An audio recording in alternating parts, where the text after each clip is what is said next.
Em nome do Senhor Jesus Cristo, tomaremos o tema Salvação em Santidade. E o texto inicial será o de 2 Tessalonicenses, capítulo 2, versículo 13.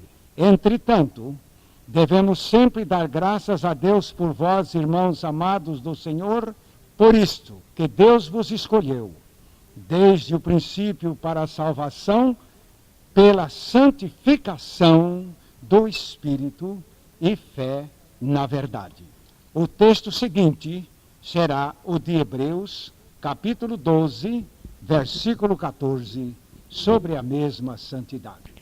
Segui a paz com todos e a santificação, sem a qual ninguém verá o Senhor. E acrescentamos Efésios 1, 4. Como também nos elegeu nele antes da fundação do mundo, para que fôssemos santos e irrepreensíveis diante dele em amor. Eu tenho a impressão que o conceito de santidade não pode ser formado por mentes profanas e tampouco por mentes limitadas, por aqueles que não sabem nem analisar o que é bom e o que é mal, chamando muitas vezes o bom de mal e o mal de bom, sem saber raciocinar. Mas é bom conhecer que a palavra de Deus apresenta que santidade podem guardar ou escrever. Santidade é a soma de todos os atributos de Deus. Tudo o que Deus é, tudo o que Deus pensa, tudo o que Deus quer, tudo o que Deus faz é infinitamente santo. O seu amor é infinitamente santo. A sua justiça é santa. A sua misericórdia é santa. A sua ira é santa. De modo que esta santidade é a soma de todos os atributos de Deus. E temos agora, então, a chegar a um ponto muito importante, é que santo como Deus é, só Ele. Eu estava pensando, alguma coisa que Deus não pode. Esta, por exemplo, Ele não pode. Eu tenho certeza. E Ele também está de acordo comigo, sabe? Ele não pode descobrir um outro santo como Ele é. Porque não existe. Mas esse Deus que é santo, perfeitamente santo, e como Ele é santo, ninguém é daí que a palavra santo se define, a princípio, pela expressão único. O sentido desta palavra único aparece aqui primeiro em Deuteronômio 6,4. Deuteronômio 6,4, mostrando que Ele é único, não há outro. Ouve, Israel, o Senhor nosso Deus é o único Senhor. 1 Samuel capítulo 2, versículo 2. Não há santo como é o Senhor, porque não há outro fora de ti, e rocha nenhuma há como o nosso Deus. Nós temos que seguir esta verdade da palavra, porque a Bíblia insiste em mostrar que o único santo é Deus. Ele é a fonte de santidade. Esta santidade é inerente dele. Por isso, todos os seus gestos, as suas decisões, as suas ações são perfeitamente santas. Em Êxodo, capítulo 15, no versículo 11, encontramos mais esta reafirmação, e importa que o povo creia que este Deus é o único Deus santo. Ó Senhor, quem é como tu entre os deuses? Quem é como tu, glorificado em santidade, terrível em louvores, obrando maravilhas? Não há outro. A pergunta está aí para que respondamos. E no Salmo 72, 18. Bendito seja o Senhor Deus, o Deus de Israel, que só Ele fez maravilhas, faz maravilhas. Só Ele quem faz maravilhas. Não há outro que faça as maravilhas que Ele faz. Judas, o verso 25 deste único capítulo de Judas, fala-nos deste Deus único. Ao único Deus, Salvador nosso, por Jesus Cristo nosso Senhor, seja glória e majestade, domínio e poder, antes de todos os séculos, agora e para todo sempre. Amém. Sempre único Deus, não há outro. Deuteronômio, capítulo 3, verso 24. Senhor Jeová, já começaste a mostrar ao teu servo a tua grandeza, a tua forte mão, porque que Deus há nos céus e na terra que possa obrar segundo as tuas obras e segundo a tua fortaleza? Esta pergunta só tem esta resposta. Só o Senhor é o único santo e que pode fazer estas maravilhas. Agora voltando para o livro de Isaías, no capítulo 43, os versos 10 e 11, mostrando que não há outro, Ele é o único.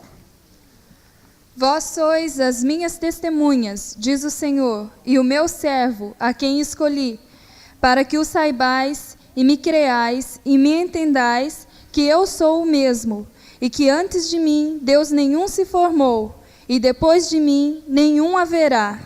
Eu sou o Senhor, e fora de mim não há Salvador.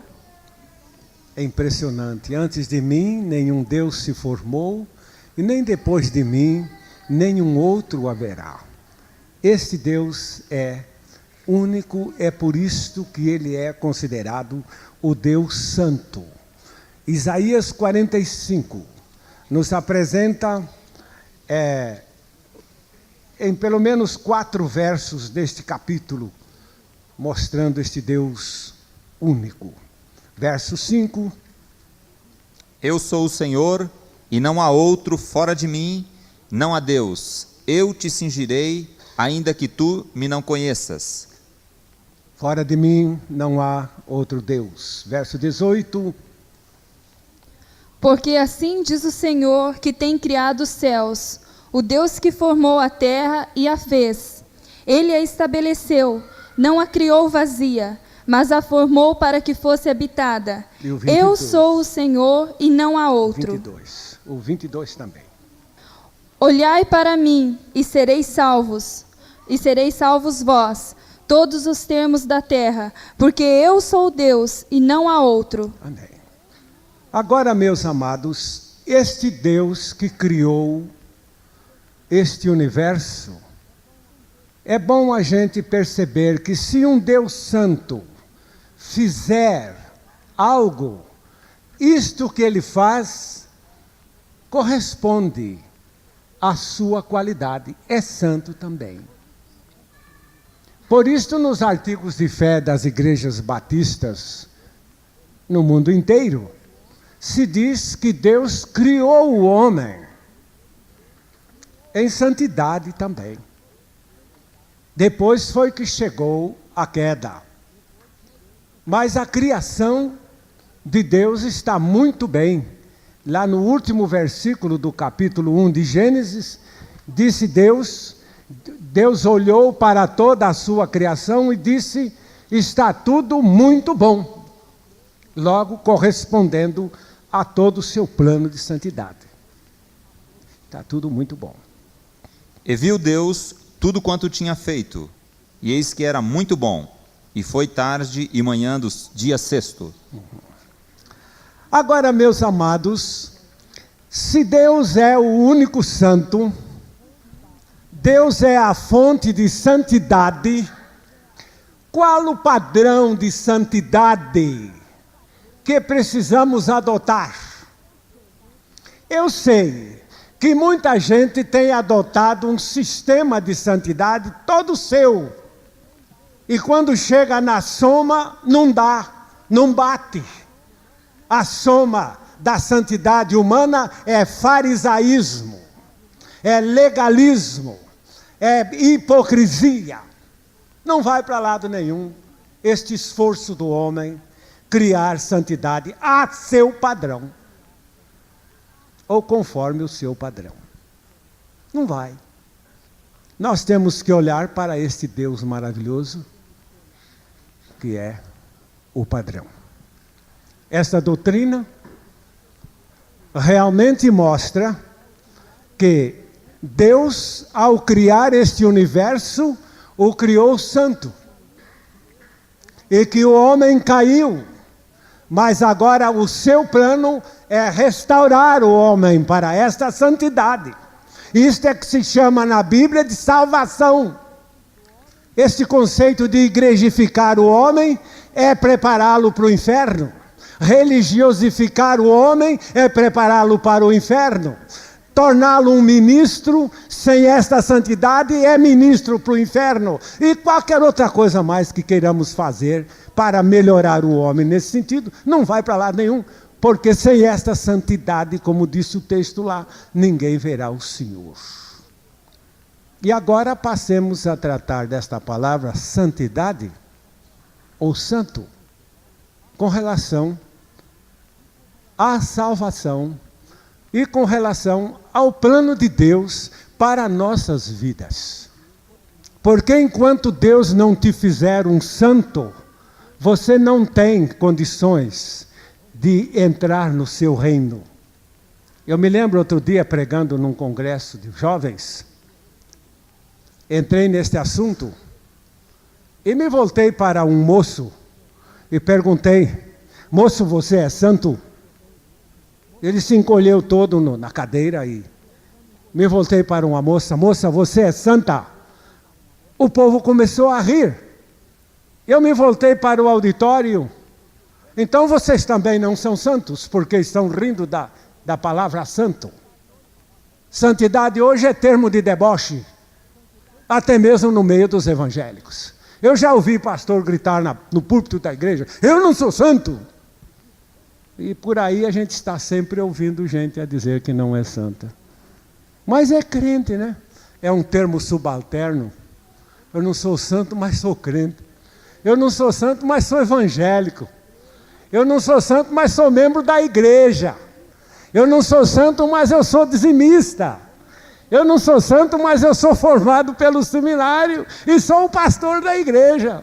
E não é santo, pois você não vai ver a Deus. E se você não vai ver a Deus, é exatamente por falta dessa santidade. E aqui, esta é a palavra agios. Não é este ágio que os açougueiros estão cobrando da carne agora, não. Ali é agiota, né? Que faz isto. Aliás, a palavra agiota é exatamente o santo, o indivíduo com cara de santo roubando dos outros. É agiota. Você sabia que a definição de agiota é um indivíduo com cara de santo roubando dos outros? Todo mundo está confiando nele e ele está passando a perna em todo mundo. Mas aqui, agios não tem nada com os agiotas. É alguém que é santo por dentro e que, portanto, não tem interesse em uma outra coisa, senão permanecer dentro do padrão de santidade do Senhor. Do único Senhor, do único santo. E aqui, a palavra santo significa separado do uso profano para Deus. Notaram? Santo é separado do uso profano para Deus. Você tira uma pérola do meio do chiqueiro, não é? Limpa bem limpinha e volta a usá-la. Você tira qualquer objeto que está aí numa contaminação, esteriliza suficientemente bem e usa. É a palavra santo, separado do profano para ser de Deus. A salvação evangélica visa exatamente isto. Se você se diz nascido de novo, mas não tem coragem de enfrentar esta palavra santo, peça a Deus o seu novo nascimento. Você tem uma religião de mente, de cabeça. Você não tem no coração. Porque a coisa mais fácil do mundo é a gente se considerar santo, com consciência de santidade, por esta presença maravilhosa da graça da regeneração. Voltando aos artigos de fé das igrejas batistas, lá no capítulo 6, ele diz que nós somos santos na mente e santos no comportamento. Isso descrevendo a doutrina da regeneração. Esta palavra santo aqui na regeneração, para mim, leva um valor transcendental. E agora, uma vez separados, nós vamos voltar a nossa atenção para o único modo como Deus pode separar para si uma pessoa. O único jeito. Não tem outro jeito. O texto de Gálatas 2,19. Porque eu, pela lei, estou morto para a lei, para viver para Deus. A palavra é viver para Deus aí, não é verdade? Este viver para Deus aqui já é ser santo. O Senhor pode usar esta vida. Mas eu sei que alguém vai dizer, pois é, eu estou vivendo para Deus. Mas você já morreu no corpo de Cristo? Não, isto não. Você não está vivendo para Deus nada, você está se enganando. Uma pessoa só pode viver para Deus depois de morrer em Cristo. Depois de se remover da sua natureza e do seu ser, toda a sua imundície. E que só por esta morte se pode remover. Eu sei que nós estamos sempre em volta dos obreiros. Não é verdade? Obreiros que vivem a obrar.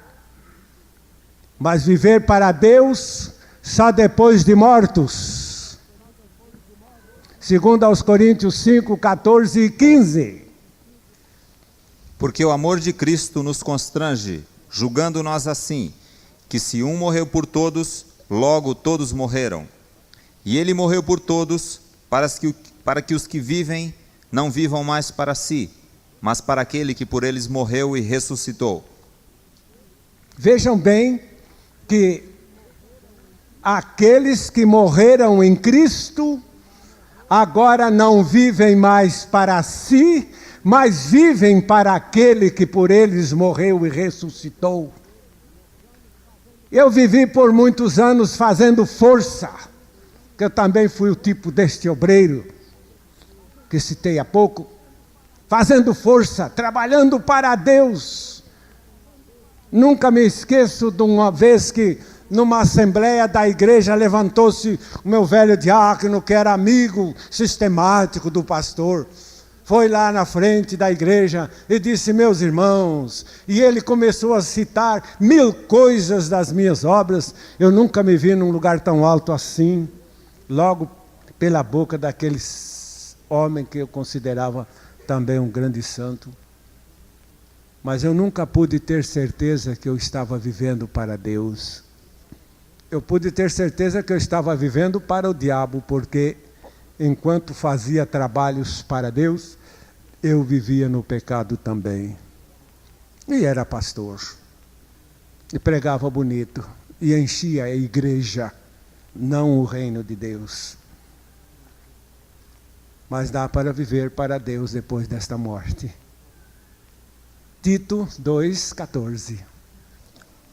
O qual se deu a si mesmo por nós, para nos remir de toda iniquidade e purificar para si um povo seu especial, zeloso de boas obras.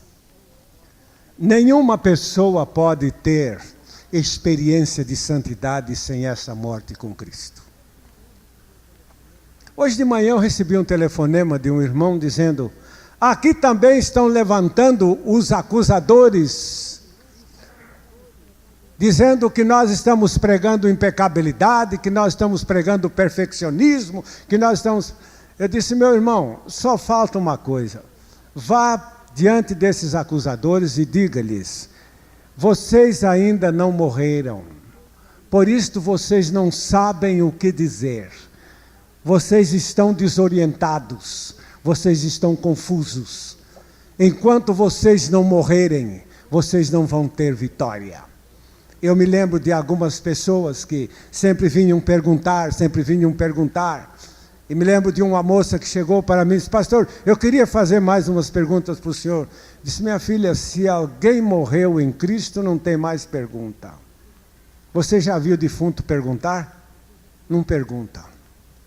Quem morreu em Cristo já tem a resposta, porque a resposta toda está nessa morte em Cristo.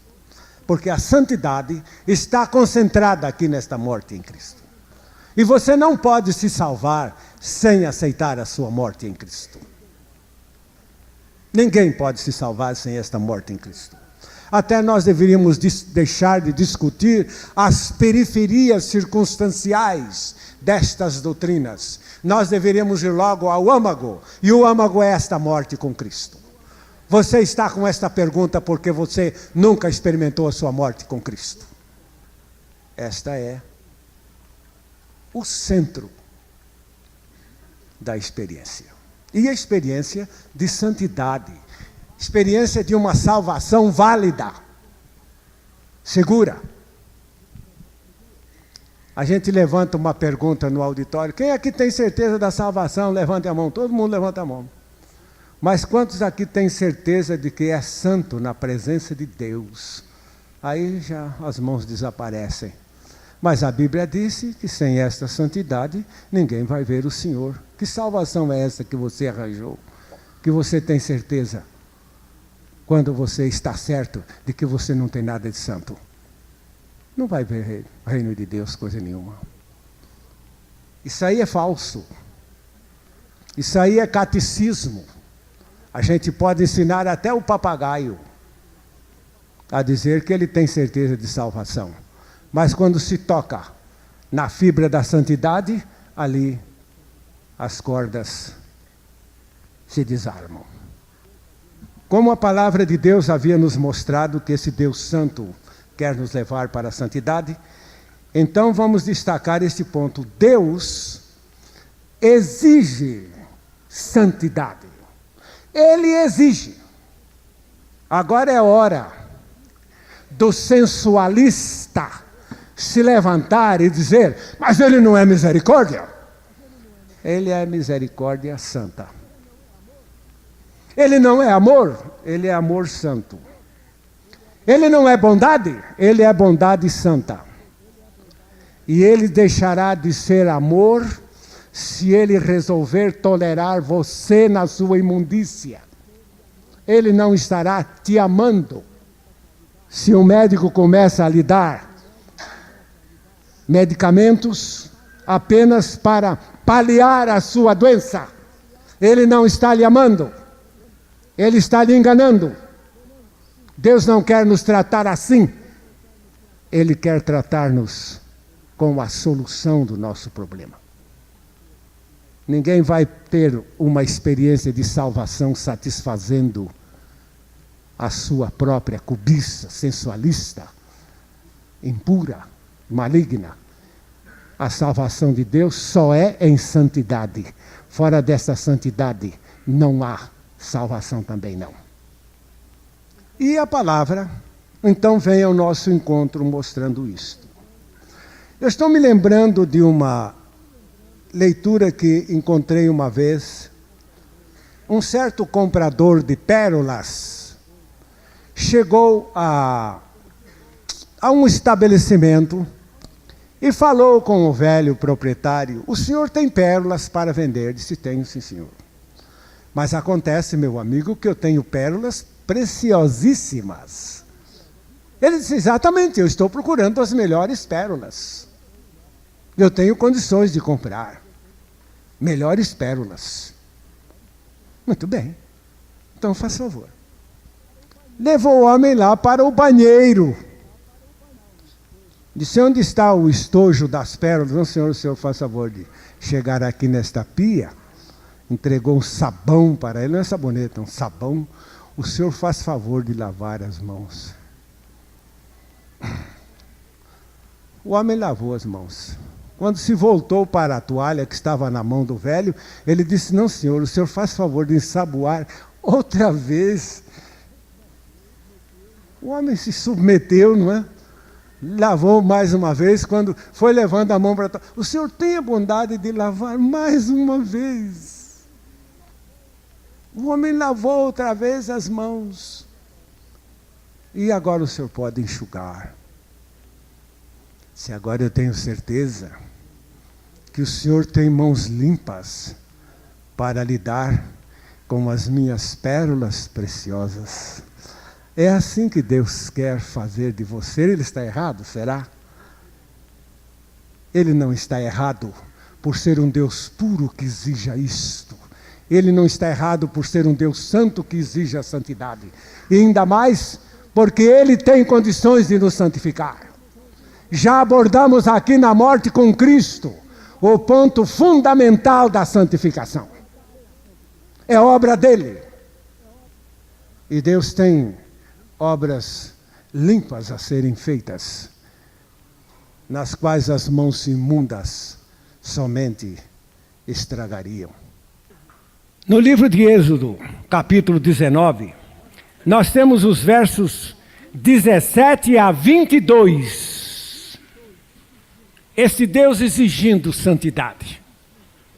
E Moisés levou o povo fora do arraial ao encontro de Deus, e puseram-se ao pé do monte. E todo o monte de Sinai fumegava, porque o Senhor descera sobre ele em fogo, e o seu fumo subiu como o fumo de um forno, e todo o monte tremia grandemente. E o sonido da buzina ia crescendo em grande maneira. Moisés falava, e Deus lhes respondia em voz alta. E disse o Senhor a Moisés, desce, protesta ao povo que não trespasse o termo para ver o Senhor, a fim de muitos deles não perecerem. E também os sacerdotes que se chegaram ao Senhor se hão de santificar, para que o Senhor não se lance sobre eles. É interessante, é a razão por que, quando Deus se fez presente no monte, o monte tremia. Mas por quê? Por causa da santidade do Senhor. E ainda disse o Senhor ali, que nenhum levita se aproxime de mim, se não estiver santificado, porque ele será morto. E Naum 1:3, mostrando que Deus não deseja sequer ver a iniquidade, a imundícia do homem. Deus está completamente voltado para este contraste, dizendo, você é imundo, eu sou o santo, e nós não podemos ter comunhão.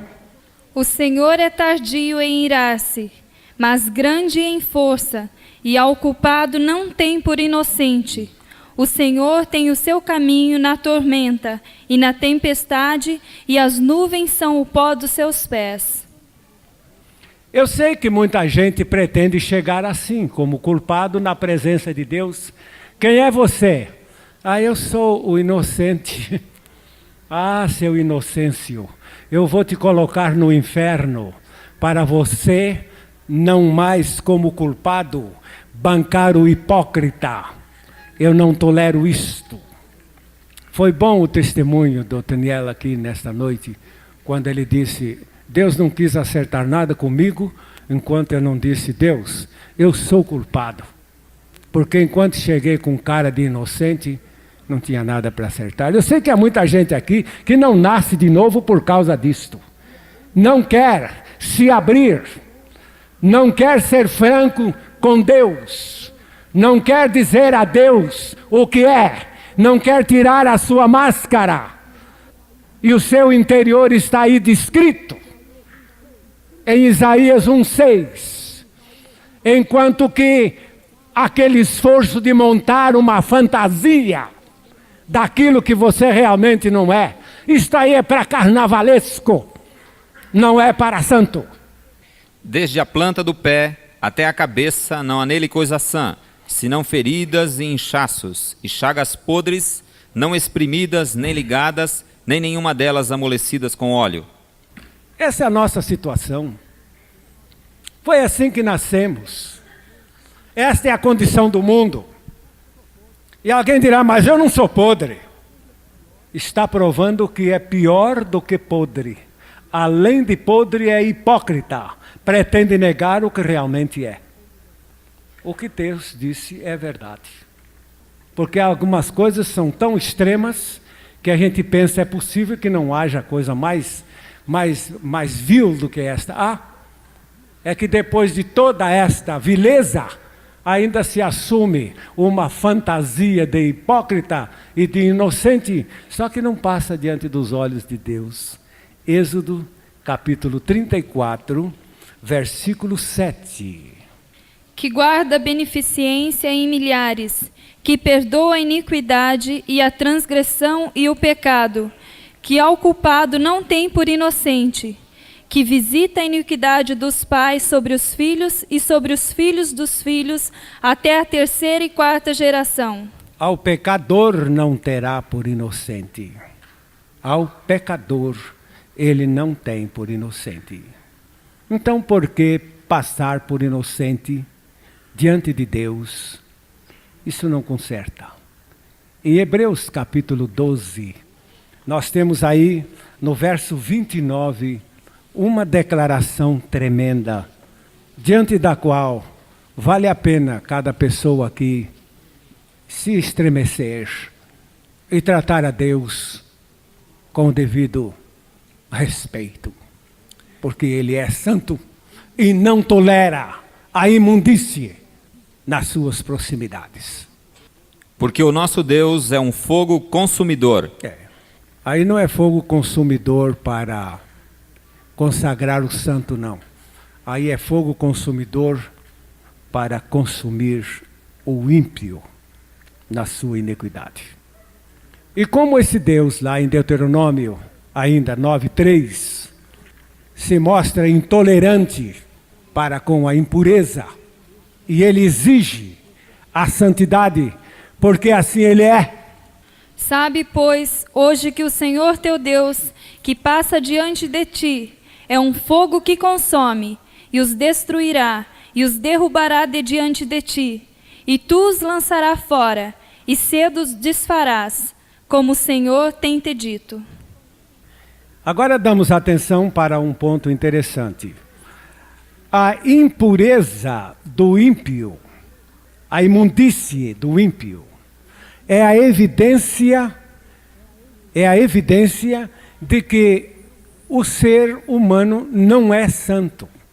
Ele não tem santidade, não tem condições também para encarar esse Deus santo. O que é que adianta fazer este jeitinho de atalhar a coisa de tal maneira que se viva dentro de uma igreja a vida inteira, pretendendo galgar o céu, sem alcançar esta devida santidade? Está perdendo seu tempo. Isto não vai resultar em uma salvação corrupta. Deus não tem isto para ninguém. E daí, nesta impureza, é que se acha o problema do homem. Números 19, o versículo 20, nos chama a atenção para esta coisa maligna.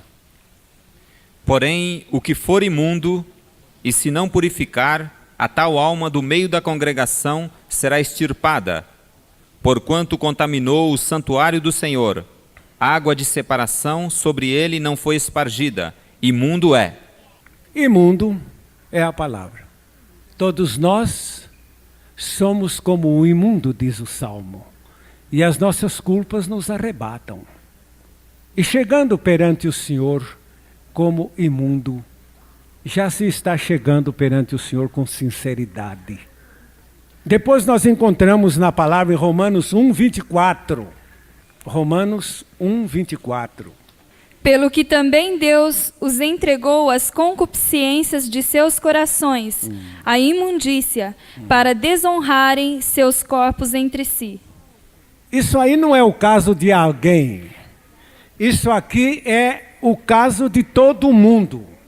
Deus entregou o homem para se esbaldar no seu mal. Você que já é sujo, afunde-se mais para a sua lama, vá lá, e se esse mau cheiro não basta, aí para baixo deve ter outro, e você então está entregue a ficar na sua situação. O dia que você reassumir um estado de consciência, dizendo eu sou isto, eu não tenho condições de entrar no reino de Deus, eu acho que Deus fez certo de nos ter entregue a toda sorte de imundícia.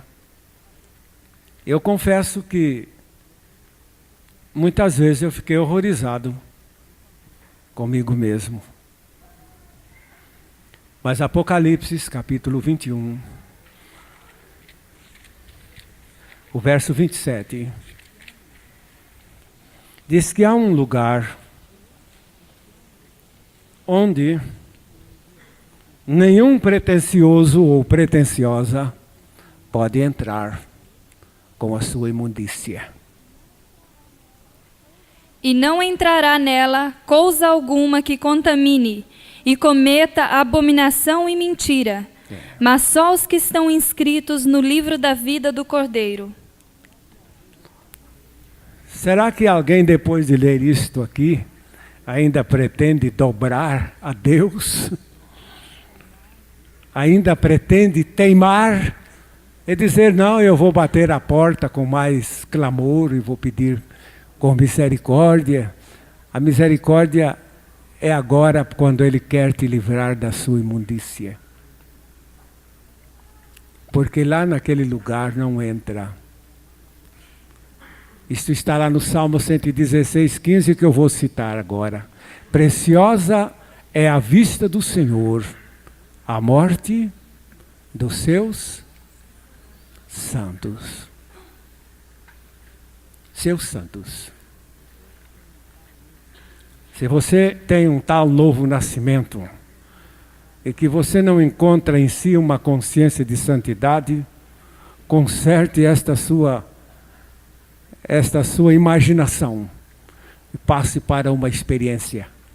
Porque na verdade existe um novo nascimento que é de santidade. Agora, santidade é a pureza. Mesmo em 2 Coríntios 7, versículo 1, a palavra de Deus nos mostra que santidade é pureza. Ora, amados, pois que temos tais promessas, purifiquemo-nos de toda a imundícia da carne e do espírito, aperfeiçoando a santificação no temor de Deus. Graças a Deus que é possível alcançar esta pureza, meus amados. É possível. Ela é obra de Deus ao alcance de qualquer pessoa. Mateus 5:8 insiste nessa pureza. Ela existe. Eu pastoreei uma igreja onde havia uma irmã chamada Pureza. Mas era briguenta como nunca vi. Não tinha nada de pureza, só o nome. Bem-aventurados limpos de coração, porque eles verão a Deus. Mas em compensação nós temos a pureza lá de São Paulo, né? Que está uma bênção. É tão pequena, de físico, quanto é grande de santidade na sua vida. É uma bênção maravilhosa. O nome não voga. O que voga é ter este coração puro, com o qual se pode ver a Deus. E sem isto é confusão, sem isto é engano, é ludibrio que não passa por Deus. Por isto é tempo de se chegar a Deus com a devida reverência e com a devida sinceridade. No Salmo 24, nós temos ainda os versos 3 e 4, que nos expressam esta pureza. Quem subirá ao monte do Senhor, ou quem estará no seu santo lugar? Aquele que é limpo de mãos e puro de coração, quem não entrega sua alma à vaidade, nem jura enganosamente. Já podemos ver aqui que só se introduzirá no lugar santo do Senhor aqueles que estão puros de coração. Quando Davi descobriu que o seu coração era imundo, ele clamou dizendo: ó Deus, cria em mim um coração puro. Eu sei que eu não vou para lado nenhum se o Senhor não me der este coração puro. E quantas verdades estão aqui nesta oração? Davi agora descobriu a graça. Ele descobriu que este Deus pode dar um coração puro. Ele reconheceu aqui o poder. Ele descobriu que esse Deus tem poder para dar um coração puro.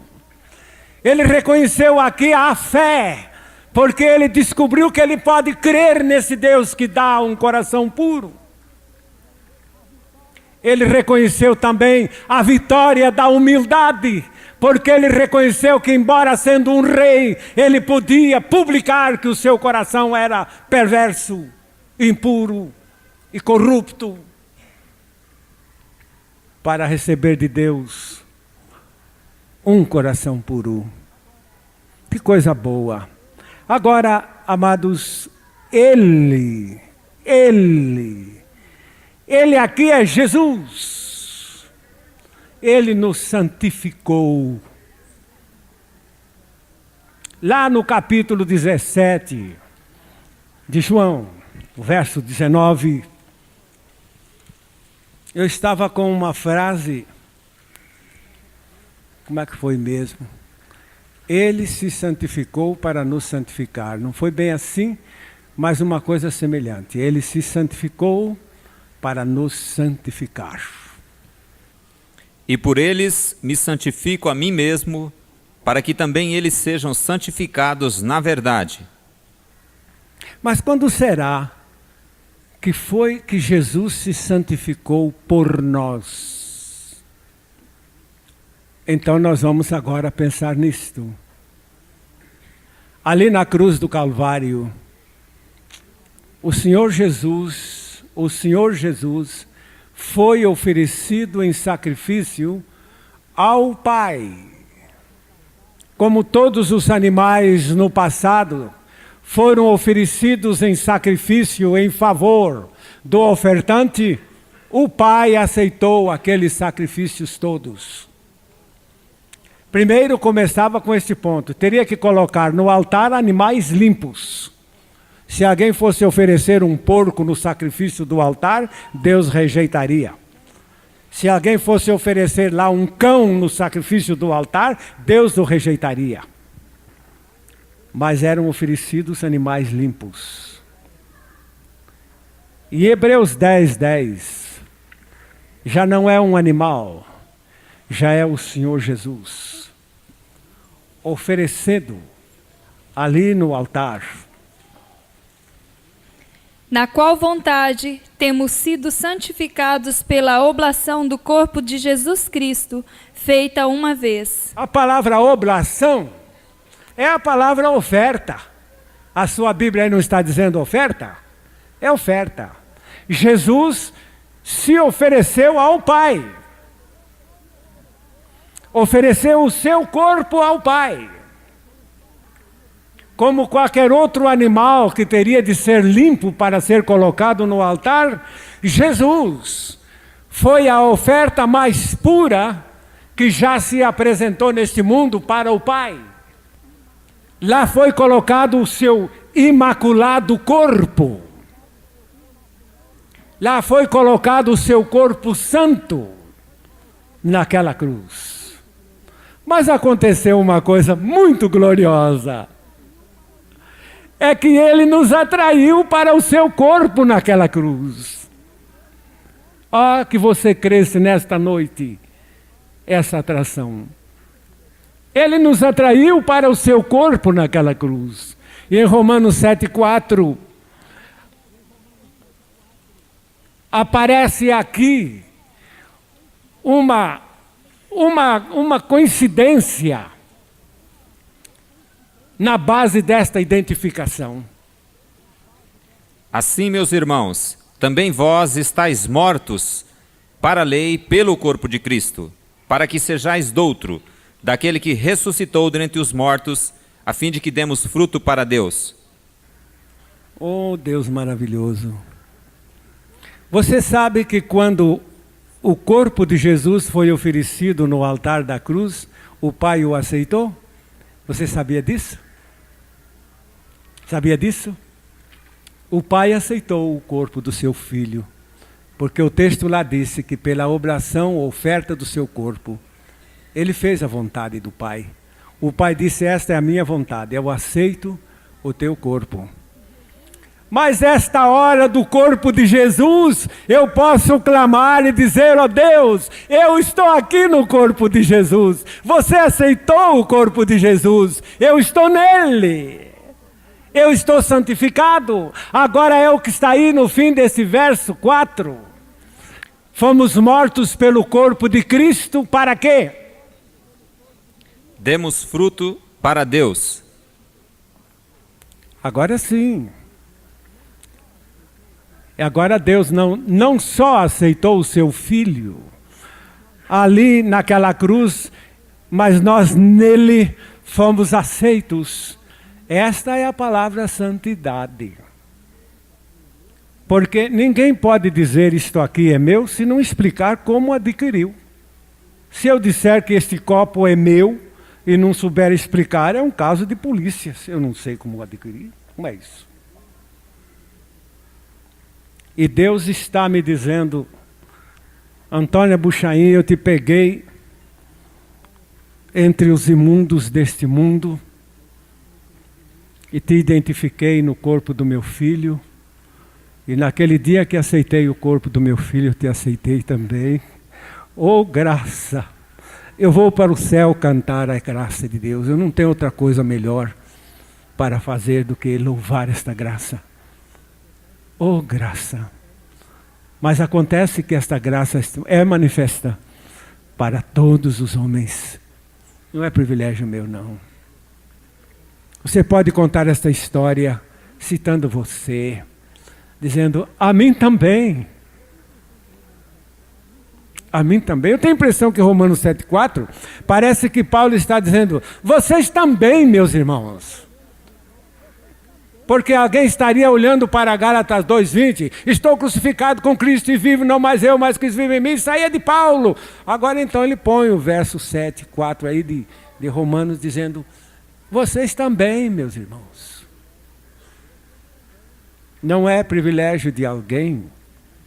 Ele, com a sua graça, ele está voltado para os imundos.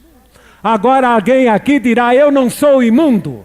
Pois então fique sem a graça de Deus. Eu não quero xingar, mas eu poderia dizer desgraçado. Porque não se considera o que realmente é imundo. Porque é isto que Deus declara. Para quê? Para que Deus te faça um santo, uma santa. Porque é assim que Ele salva. A sua salvação é em santidade. Não, eu não sou santo, mas sou salvo. É mentira. Não há salvação sem santidade. É isto que esta mensagem quer nos dizer hoje. E adiante, a palavra vem ao nosso encontro dizendo aí em Romanos 1, versículo 4. Declaro Filho de Deus em poder, declarado Filho de Deus em poder, segundo o Espírito de santificação, pela ressurreição dos mortos, Jesus Cristo nosso Senhor. Aleluia. Aleluia. Fomos santificados pelo corpo de Cristo oferecido na cruz do Calvário e agora somos santos em Jesus, porque Ele ressuscitou dos mortos e nele nós agora continuamos. O dia que Jesus não for mais santo, se isto acontecer, eu não serei também. Mas enquanto Ele for santo, eu tenho certeza então que sou eternamente santo. E santo cada vez mais, porque a palavra diz que Ele nos santificou e Ele continua nos santificando. Ele vai nos santificar cada vez mais, porque crescer em santidade é da natureza desse Deus que é santo, infinitamente santo, portanto cada vez mais santo. E aos seus santos, Ele então os leva para esse mesmo sentido, como está em Apocalipse, lá no capítulo. Vamos lá. Pode citar. 22:11. Quem é injusto, faça injustiça ainda. E quem está sujo, suje-se ainda. E quem é justo, faça justiça ainda. E quem é santo, seja santificado ainda. Amém. Amém. Nós podemos, neste momento, fazer uma oração. E nesta oração, você vai dizer a Deus: Deus, eu sei que a tua salvação é em santidade. A tua palavra está dizendo, eu preciso desta experiência santa. E meus amados, Deus não deixa uma pessoa clamando sem resposta. Confesso-te, Senhor, a minha impureza, a minha imundície. Venha ao meu encontro e santifica-me. Aceito a minha atração no corpo de Cristo. E sei que Ele foi oferecido e tu aceitastes. E tu me aceitaste também.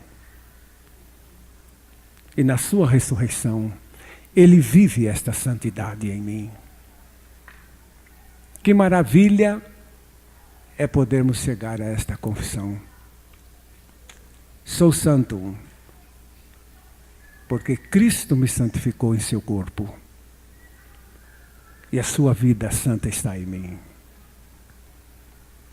Deus Pai, ao teu Espírito compete fazer esta obra. E a tua palavra continuará operando para a tua glória. Tem misericórdia de cada um aqui neste auditório. E de cada um em qualquer lugar que esteja ouvindo a tua palavra. Em nome de Jesus. Amém. A morte com Cristo. Mas era mesmo que água em terra seca. Sabe como é que a gente joga água em terra seca e ela embebe logo? Eu digo, como Deus é maravilhoso. Amém? A mensagem que você acabou de assistir faz parte do Ministério de Comunicação Palavra da Cruz. Temos um grande acervo de estudos bíblicos em áudio e vídeo. Distribuímos também gratuitamente o jornal mensal Palavra da Cruz. Entre em contato conosco pelo fone 0 operadora 43 3372 8900 ou pelo e-mail livraria@piblondrina.com.br. Visite-nos pelo site www.livrariapiblondrina.com.br ou acesse www.piblondrina.com.br. Graça e paz.